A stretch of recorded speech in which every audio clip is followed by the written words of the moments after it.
So strap in, we've got about 27 minutes, so we'll keep it tight. We'll keep it tight. We're gonna pretty much talk about Steve and intentionally try and embarrass him. So that's the goal here. So, hello. My name is Adam, and I'm going to stand here very awkwardly and very closely to my friend Ryan here as we try to tell you a little bit about our friend Steve. Yes, that's what we'll do. Yeah, so we're Steve's roommates from the University of Minnesota. We talked a little bit about this earlier. Yeah, go Minnesota. There you go. Right in the front row, and in the back too. Okay. So we lived together, and the stars aligned when we met. And by that I mean we were too cheap to pay for rent by ourselves.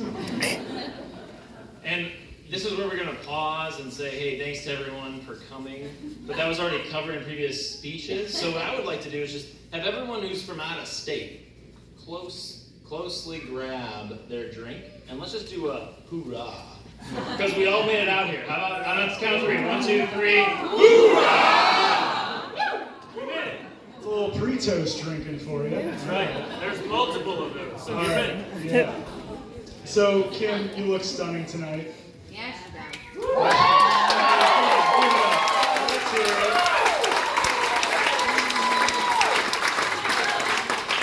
And Steve? Thanks for setting up the chairs. No, Steve, you look very sharp. Hey, has anyone ever told you you look like Dax Shepard? You got that? Okay. All right, so we were roommates in grad school about 10 years ago, and to be honest, we were very lucky to find each other, primarily because we did not take the appropriate amount of time one should to vet a future roommate in this internet age. You know, that bar was low. For frame of reference, if you've gone out on Yelp and looked at the restaurant before you actually decided to go there for a meal, you did more research than we did on Steve. I mean, to put it in perspective, at this point in our speech, for those of you who have never met us before, you now know us as much as we knew each other before we moved hundreds of miles away from our homes, sight unseen, into a house to share one bathroom for 2 years. That's right, one bathroom. And so it was a little awkward at first when we first moved in, as you might imagine. Ryan, do you remember the first conversation we had about Steve? I'll never forget it. So We also wrote these jokes. So. we actually did, and you actually had the next line. Oh, right. Oh, sure. Adam. Oh, Adam. No, when we first moved in, Adam and I were on the equivalent of our first date, and we were getting to know each other, bonding over talking about Steve, over the unknown that was Stephen Lots. And that was suspense. That's what that was. I remember saying the first thing, is it Lots or Lottes? I don't know. And I said it didn't matter because I was just going to keep him as Stephen roommate in my phone. And it has stayed that way ever since. Stephen roommate right here, ladies. So we're on our first date. We're on our first date, right? You and me. And I asked, did you see Steve's Facebook page? Naturally, that's all we had to go off of. But for those of you who don't know, fun fact, Steve's Facebook page was him with his arms around 2 other people, 1 or 2 of which are here tonight, I think, maybe. Silence means yes. Anyway, one of them was, see, they don't want to admit it, because one of them was wearing an empty Busch Light beer case on their head. So we knew we were moving in with class. So, piecemeal information we had, we knew young Stephen was an entity that we had to get to know, and we started swapping impressions on his hobbies that he had put on his Facebook page. That included baseball, this band called Thrice, and a hobby that would ultimately define his legacy for us, doing nothing. I remember saying, doing nothing. What do you think that means? Well, For the next 2 years, we found out exactly what that meant. All told, we lived together for 670 days. And Steve showered for most of them. So let's run through some highlights really quickly, really. So do you remember that time we learned Steve brushes his teeth in the shower? Kim, does he still do that? Yes. There's also the time Steve disappeared for a full day, and amongst all the odd jobs he had with Initech and some of the global corps, he came back and said, I now have a job with TCF Bank. I work security at the stadium. We never asked any further questions. There was a time 5 of us rented a van and drove from Minneapolis to Austin, Texas for South by Southwest. Turns out Texas is hot and we sweat a lot, so I'm pretty sure they had to burn that van when we returned it. There's a time Steve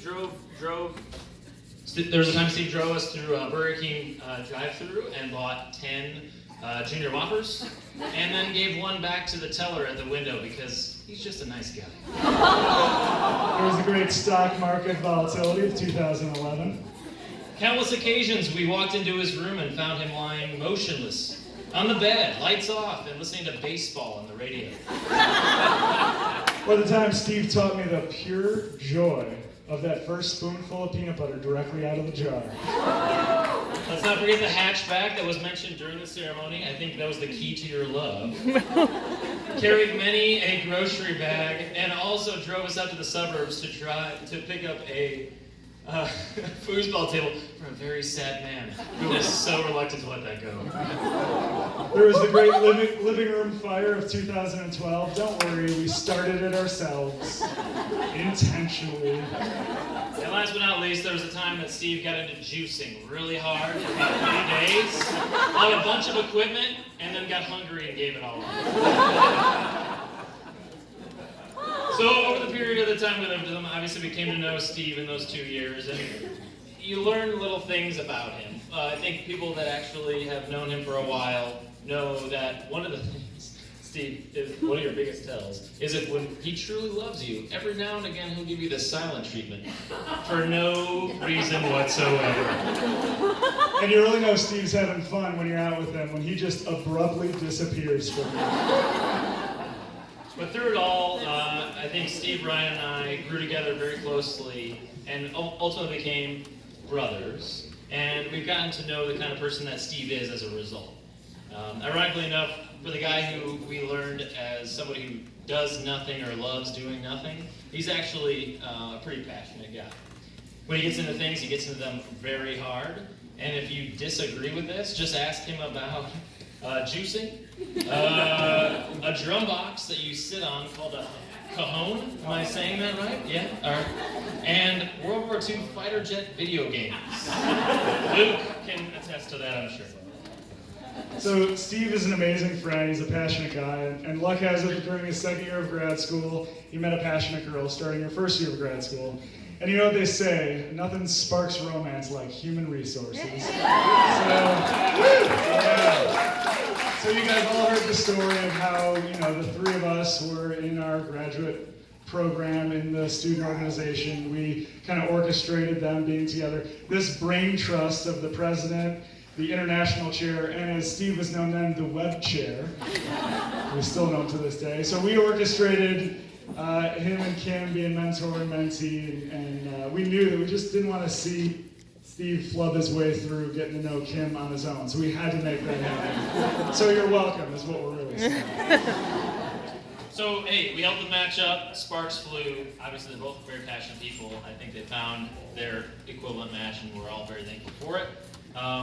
Anyone that knows the 2 of them knows that they work very well together, and as a result, I think we want to wrap this thing up with a wonderful toast. We had 7 more pages, but we do want to wrap it up. So why don't we all grab our glass, move on with our lives here in a second, and say, hey, to those that travel near or far, regardless of where we come from, especially far. A lot of people travel far.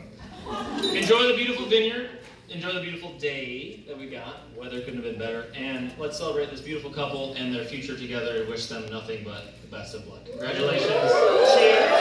Raise your glasses already.